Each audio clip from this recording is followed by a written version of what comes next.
Sometimes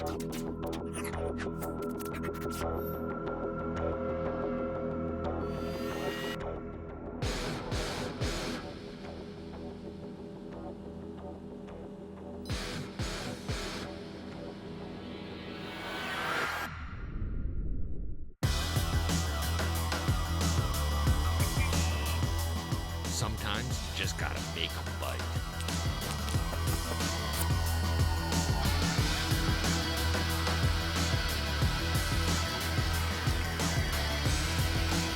There he is. Look at that. Great big one. This spot's gotta have fish. I got him. Good one, boy. Good one.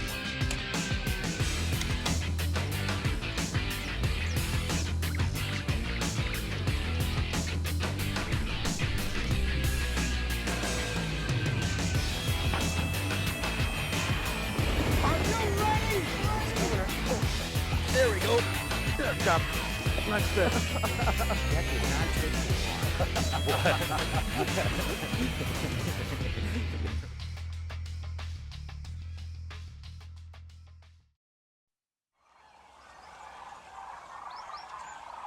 Fishing is a sport of extremes.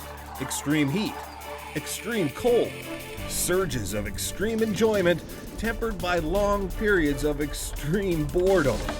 A never-ending roller coaster of extreme highs and lows, occurring both above and below the surface. It's not just fishermen that experience this succession of highs and lows. Fish themselves exhibit a moody nature, ranging from peak periods of intense feeding activity down into the depths of the seemingly lockjawed doldrums and just about every condition in between. It's not a conscious decision on their part. They're simply creatures of instinct, reacting to the combined effects of weather, fishing pressure, water level fluctuations, and other complex environmental factors. The better anglers react to the mood swings of fish, the more likely they are to consistently catch them. Today, on The Edge, we go to angling extremes, provoking usually tentative walleyes to strike with extreme lure action, forcing a fight or flight reaction. Good one. Then we go after habitually aggressive smallmouth bass, employing teasing tactics when bass slow down, drop down, and shut down, refusing to chase lures that pass outside their limited zones of interest. Angling extremes push anglers beyond their normal comfort zones into the realm of experimentation. Discover the right combination of tactic and technique, however, and some fish are always biting, even under challenging conditions. That is a good fish, huh? Another good one. Wow. Closed captioning provided by Fraybill FXE Stormsuit. Hey, Jimmy and I are going fishing in one of our absolute favorite places in the world, Northwest Ontario. And what we really enjoy about fishing in this part of the world is you never really know what to expect. You know, and you might be targeting smallmouth bass, and in a day of fishing, catch a number of 3 to 6 pound walleyes, or maybe a 9 or 10. You might be walleye fishing and catch a 20-pound northern or a 25, 30-pound muskie. Happens all the time. And another thing I love about this part of the world is the best bites that we ever experience are in summer.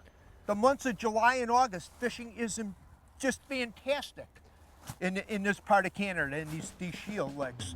And the other neat thing about it, the best bites, about 9 to 5. How's that for fishing hours? You ready to go whack something? Yeah, back me in. All right. I'm perfect. Finding walleyes on these big Canadian waters can be intimidating. Over the years, we've spent a lot of time fishing in northwestern Ontario. The reason? This region has over 70,000 lakes and some of the finest freshwater fishing on the planet. One of our favorite techniques to quickly find and catch walleyes is to bomb the shallows with crankbaits. Got him. Yeah, got him. Oh, yeah. Large windswept lakes experience localized areas of wind-generated current. Walleyes assume key feeding positions where current flow delivers bait fish. The front upwind faces of these structures, the top of shallow rock humps, and funnel areas between islands are prime feeding locales. In general, the larger the structure, the more walleyes it'll attract. Long points extending into the lake typically draw more walleyes than short ones, although some fish may be present anywhere wind and waves pound the shallows. Play the percentage by aggressively moving and casting until you locate fish concentrations. It's a lot like mobile and aggressive bass fishing, only for walleyes. That lazy bait. I know, I may have to rig up another rod No, to have a you swim. gotta fish that bait. No, I know, I realize you're a that, but brownie when we- guy. What? You're the brownie guy. No, I am, but it's intermittently when we get on these deeper structures, I don't know if the minnow is running deep enough is the question. Wow, look at that guy Nice. there, real fat body guy. Yeah, they're all not. They're Wow, all come here, just little sort of, porky. come here, buddy. Come here, bear baby. Oh, there you go. See Give with me that my long, fish see back with here. that longer net extension, that really helps the Yeah, and don't the let netting. them wrap inside there Yeah. so I can get a quick. Let me see. Wait, nice little chokers. Yeah, you better. Hang on, I got it. Here. There you Look go. at that. Look at how pretty. This is black, real Wow. dark water that's typical in a lot of these Canadian lakes like this. So look at how pretty the colors are on those walleyes. This one actually even has a model, Jim. Look at this. Yeah. Like the largemouth get. Wow, Huh? real pretty fish. Really? Yeah, I got to share something with you. You know, we do this a lot. Yeah, you know, on these lakes up here. And on this particular body of water, on the section that we're on now, like a lot of these Canadian lakes, you got a good pot of fish that's in shallow water. If you got wind and current like we got today, some of the biggest walleyes will be in 3 to 8 feet of water. Yeah, 3 to 8 feet. You heard me, 3 to 8 feet. You know, fishing these lakes up here, a lot of the big water has this Lake Master chip in it. And I'm telling you, you fish big water like Rainy Lake, Lake of the Woods, of these real big lakes in Northwest Ontario, you need to have this Lake Master chip in your unit. It is incredible how accurate it is. There's stuff on here that you'll never see on the other maps anywhere. And in these lakes, there is so many spots. And once you lock in on a pattern on these lakes, it's easy because there's so many spots in a row just like it. Yeah, you know, windswept points with current coming on it with lips and broken rock as an example. Weed in saddles as an example. But this chip in this unit is so amazingly accurate, and there's spots that you will never see on the other map. I can't say enough about it. I can't say enough about it. It's that important. On this lake that I remember on this lake, and I fished it for 35 years. And when that Lake Master chip came out, I thought I knew this water. You kidding me? I didn't know anything in comparison to what was here, especially the deep structures, the really deep structures. There's so many of these high spots that these walleyes get on, and they might be 10, 12-foot tops, 14-foot tops, the satellite pieces off of the side. Yeah, you know, and that'll hold muskies, not only walleyes, we're talking muskie, big pike, smallmouth spots that are satellite that nobody ever gets on. They're never fished. Oh, Walleye. nice walleye, right up on the bullnose there. Big one. Look at that guy there. Look at that. Well, see, I'm the kind of guy that at least I'll come net them for you. See, you said I can't put a BX on. I put the swimmer on and pulled up on the first spot and caught one immediately. There. And, Look at that and guy. if I may add, That's a big one. that's a good one. And the swimmer has a real nice, real nice look to it. Today we're fishing with Rapala's BX series, or Balsa Extreme, which combines the lively, responsive action of balsa lures with the durability of an outer copolymer shell that deflects the sharp teeth of pike, walleyes, and muskies and bounces off rocks without damage. They're built to take a beating and come back for more. The BX swimmers we're using today are flat-sided, jointed bait that generates incredible lifelike actions at all speeds from slow crawls to fast hauls. They're weighted to sink slowly when paused. Walleyes in particular really seem to love them. BX minnows, meanwhile, are solid-bodied, floating diving versions that have a subtler action. They share the same lifelike finishes, 3D holographic eyes, and internal X-foil reflective patterns that generate strong flash as the bait rolls. And because they're heavier than traditional balsa lures, they're easier to cast into strong winds. Whoa. Pickerel? Nice big wall. I'm serious. A big, really big one. Is that right? Yeah. I like A that. netter. A netting walleye. I'm all ready. The netting walleye. I told you the big ones live on this area right Yeah. in here. Oh boy, look at that guy. Come here, buddy. Wow, look at that. There you go. It's been a good day. Yeah, hang on. Oh man. For a new mission. Here, let's see if I can get that guy out of there. Maybe with a quick. Can you get that out? Yeah, I might be able to. Oh, yeah, let me get that out of there. There we go. That is a good fish, huh? Another good one. Wow. Look at that. There's a big one. Look at Yeah, that. you know, Oh, today big. was really a lot of fun. Didn't know what to expect. It's always fun to go and do something you've never done before with a new bait. That's how you learn. That's how you get confidence, by catching fish like this on something you've never done before. And for me and Jimmy, that's something we do on a regular basis. And because of a day like this, a new secret bait is going into my tackle box. And I like new secret baits. If you'd like to know more about fishing and vacation opportunities in Northwest Ontario, log on to northwestontario.com. Northwest Ontario, there's no place like it. The Edge is presented by these and other fine sponsors.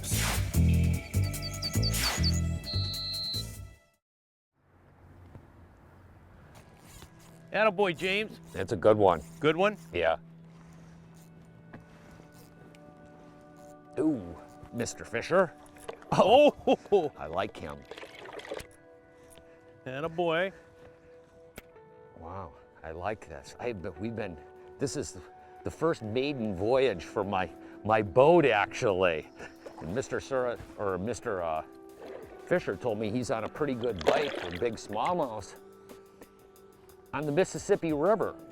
And what we're gonna look at is actually early season fishing for bass, but even more so than that is talking about finesse fishing.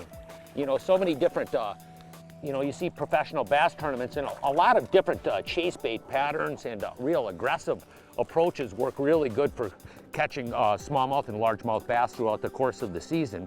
But one of the real keys that you may not see for a lot of these bass pros is finesse fishing. And finesse fishing really works in such a wide diversity of different fishing conditions throughout the course of a season.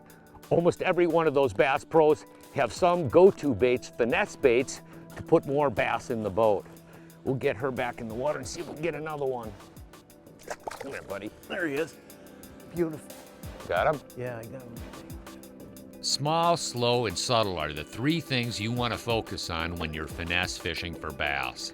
There are a lot of conditions throughout the course of a year when small, slow, and subtle will unquestionably put more fish in your boat.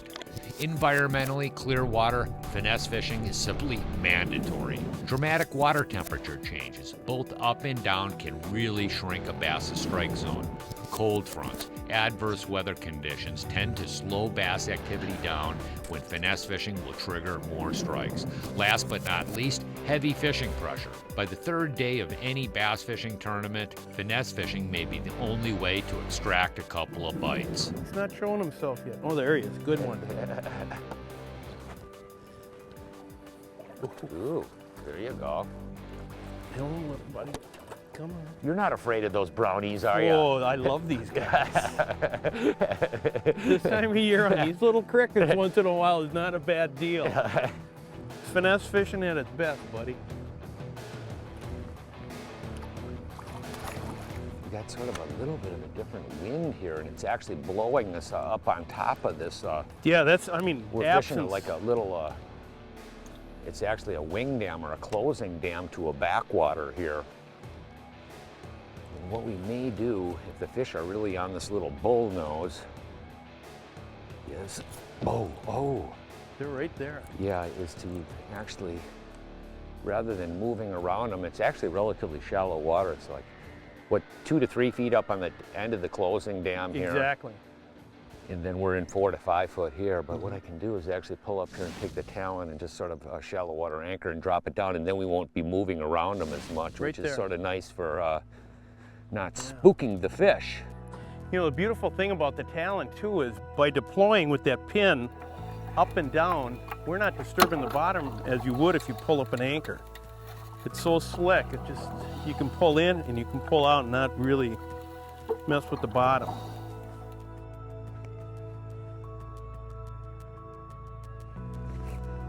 Oh, did you hear that one strip the drag?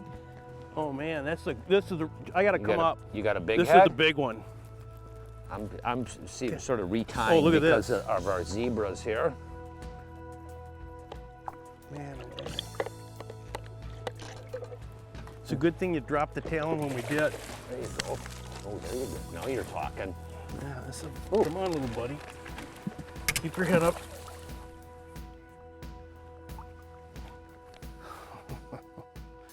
We can keep rewinding this all day long, James. Yeah.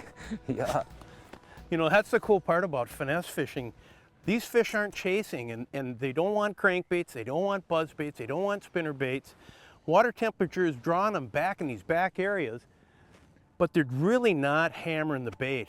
We're getting a pickup and we're getting a quick response on a hook set to getting these fish, but boy, he's packed up or ready to go, one or the other. That's a big one, yeah. Pretty fish.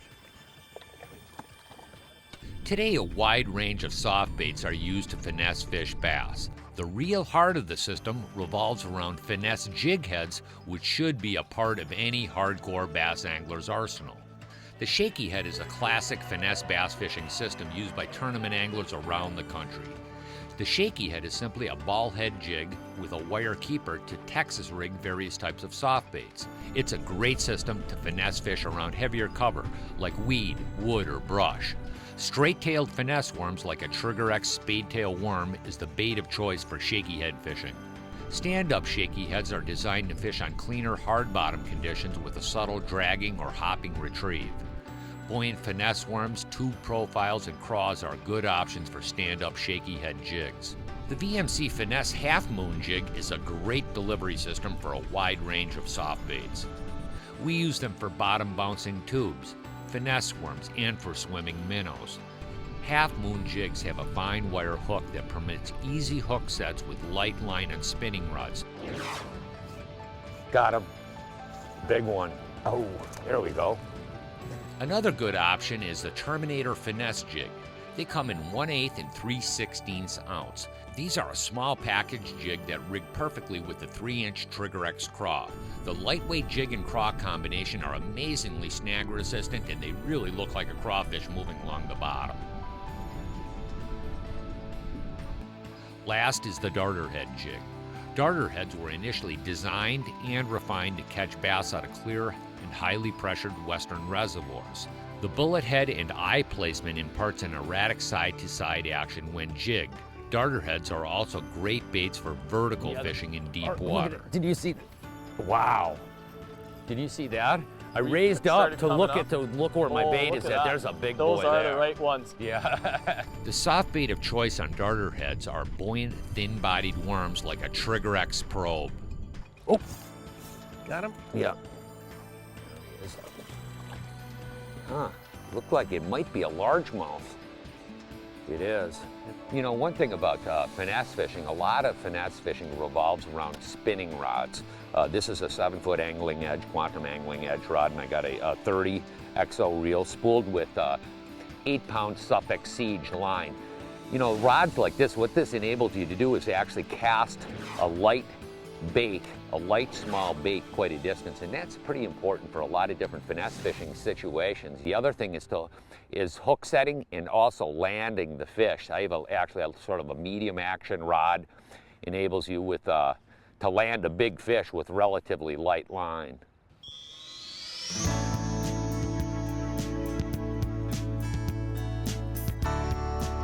There you go. Oh, there it is. A good one too. There we go, James. Mr. Fisher, you got a whopper on there. He's just a dandy. Just when I'm thinking about going the other direction. Of course you are. Yeah, is it? This guy's not happy about this. Oh, come on, buddy. There you go. There's a little bonus fish. You know, this time of year, as we've been talking about, slowing things down and making your offering smaller. It's difficult to do, but a huge dividends are paid at times.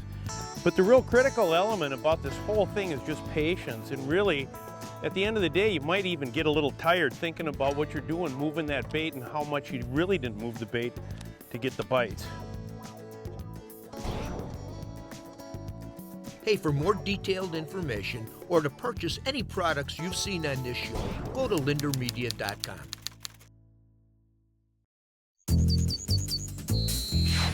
The Edge is presented by these and other fine sponsors.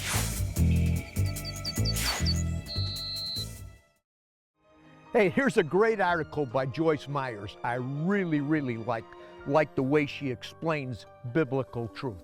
Right to the point, no baloney. And she titled this one, Keep It Simple. Think serving God is complicated? Here's how easy it really is and why that simplicity matters. We can be complicated and we can complicate serving God. Before I realized this, it was easy for me to complicate things no matter how simple they were. Do you know people like that? I know a lot of people like that. I used to be one of them in some areas. And she touches on some highlights, but her closing comments were really good. It says, believe that God loves you. There are going to be people in this life who don't like you. So why waste time trying to make them like you when all it does is steal your peace? And if you believe that God loves you, it doesn't matter anyway. God is simply calling us to come to Him as a little child. No matter what the situation, how we feel, what we think, or what others may say, we need to be able to say, you know, this may not make any sense, but I simply believe God. Serving God isn't complicated. You just need to read the Word, believe it, and do it. I promise it'll work every time. It's that simple. From all of us at The Edge, you have a good, safe fishing season. We'll see you on the water. Hey, I want to take a moment to thank you for watching. And if you really like what you see, we got a whole lot more. So check us out at any one of these online outlets.